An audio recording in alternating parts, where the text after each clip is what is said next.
O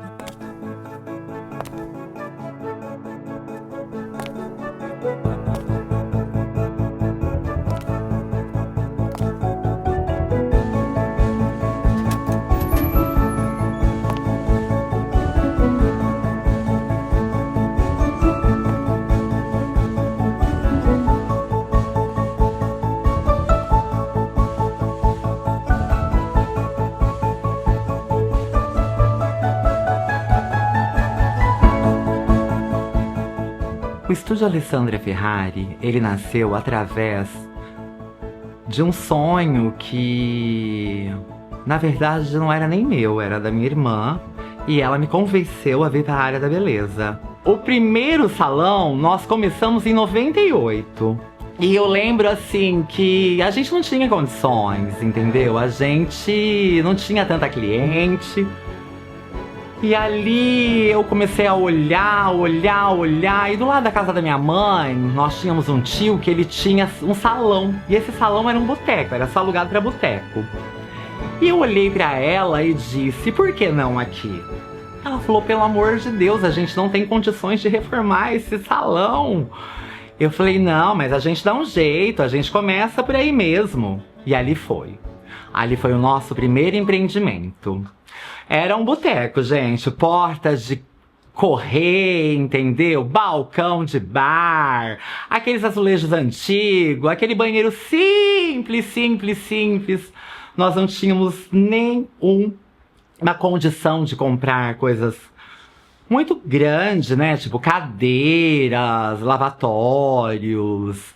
Então a gente começou com o que ela tinha. E falava, meu Deus, um dia eu quero ter um salão que não dê esse tipo de problema pra gente. E aí o estúdio foi criando formas. A gente não tão contente com aquele lugar, porém muito feliz de ter tido o nosso primeiro espaço. Aí eu me vim a casar e vim pra esta casa, né? Que aqui era uma casa, a casa da minha mãe, que ela me cedeu. E ali eu vim pra esta casa com 3 quartos, 5 cômodos, vamos dizer, né? E aí eu olhei, eu falei, nossa, eu acho que aqui dá pra começar o meu sonho. Nós começamos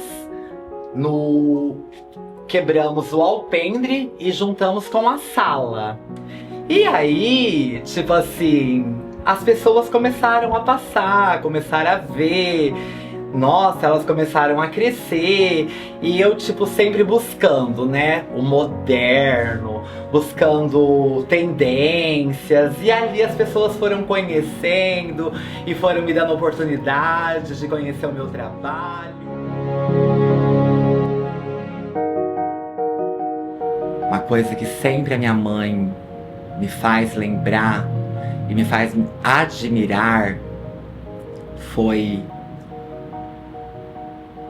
essa garra, essa bravura de uma mulher que não dependia de um homem na época. Que um dia ela virou e falou, Senhor, se o Senhor me ajudar a criar as minhas filhas, fizer com que elas cresçam, que elas sejam mulheres adultas e eu não precisa desfazer das minhas filhas, eu prometo para o Senhor Jesus que eu adotarei uma criança em prol por tudo que o Senhor está fazendo e que o Senhor vai fazer. E ali veio a minha história, começa aí.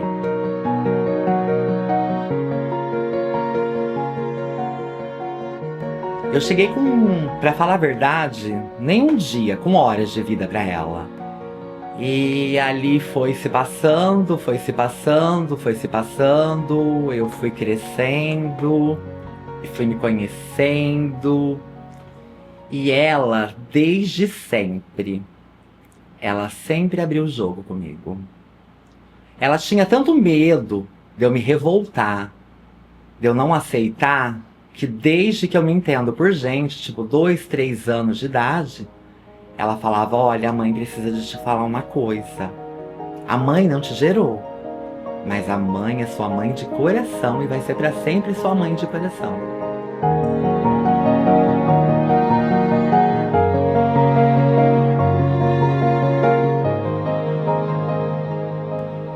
Então, e ali no decorrer do tempo, eu fui entendendo que para eles eu era um menino. Mas desde sempre eu nunca me senti um menino. Desde criança, desde o meu entender o que era ser um ser humano, eu me desenvolvi como uma mulher. 4 mulheres dentro de casa, né? E eu uma criança. Devia ter, na época, 5 anos de idade. Vi aquele tanto de vestido, aquele tanto de escarpã, e eu colocava os meus pés e ali dentro eu desfilava. Claro, né? As minhas irmãs todas trabalhavam e ficava só eu e minha mãe. E minha mãe, com esse jeito todo dela de amor, esse jeito protetor, a minha mãe nunca falou: tira isso, que é de menina. Não, ela deixava. Porque a mãe sente, né? A mãe tem uma alma. E ela começou a sentir, e ela começou a ver ali que eu não era um menino. E sim, eu tinha uma alma de menina. Mas ali eu já via algo na televisão. E eu vi a Gretchen dançando. Pirim pim pim, conga la conga. Coloquei um escarpão branco como se fosse hoje. Um biquíni cor-de-rosa. Subi em cima desse banco. E vai dançar Gretchen. E vai dançar Gretchen. Só que isso já estava um pouco tarde, né? Já estava mais ou menos o horário deles chegarem do trabalho. E pelo azar, ele chegou adiantado. E me pegou em cima desse toco. Dançando Gretchen. E ali as pessoas vendo, vizinhos vendo, as colegas vendo, achando o máximo. Eu também. Eu estava vivendo eu, entendeu? Mas ali foi uma primeira surra. Uma primeira surra muito forte. Porque enquanto ele não viu, tava tudo muito bem. Por mais que ele não aceitasse de eu ser adotiva. E de ver que eu não era menino. Mas pra ele não. Pra ele não. Pra ele era inaceitável eu rebolar. Porque o rebolar era coisa de mulher. Era coisa de gay. Era coisa de travesti. Era coisa de transexual. E na verdade, nem definição eu tinha, gente. Eu era uma criança. Eu nem sabia quem eu era. Entendeu? Sabe o que ele fez? Ele amarrava as minhas pernas. Ele me amarrava as minhas pernas e falava: anda em linha reta igual homem. Igual homem.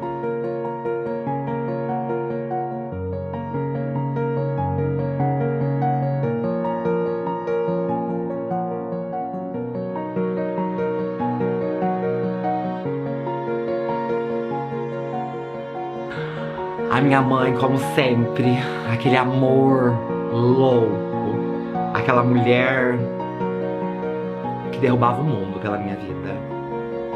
Tomou todas aquelas dores e me levou a procurar um médico. Mas a minha mãe só queria provar que eu era normal. Eu me lembro como hoje, a gente num consultório, me lembro até o lugar. A minha irmã mais nova me levou. E ela falava: doutor, vê o que o senhor faz. A minha família não aceita. Isso não é normal. E nós queremos que ela seja um menino.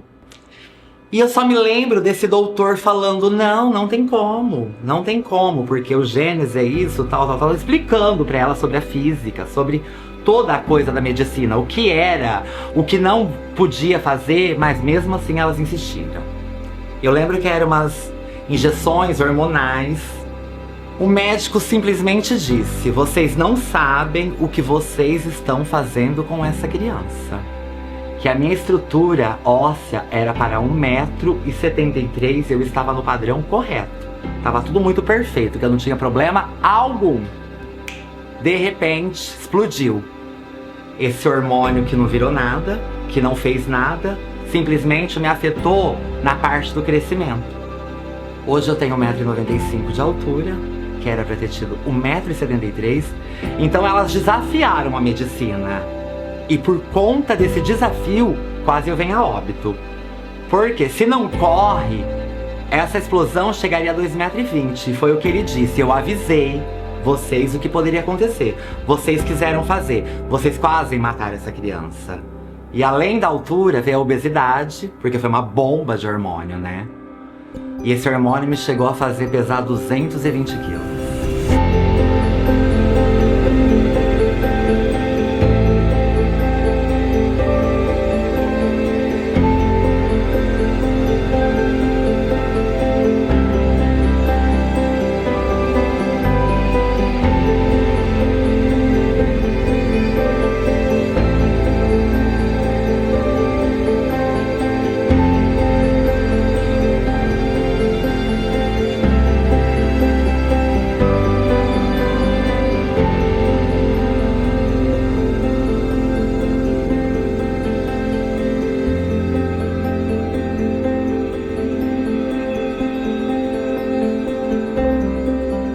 Então, para ressaltar para vocês hoje, vocês não têm necessidade de procurar esses meios, como se diz, ilegais, né?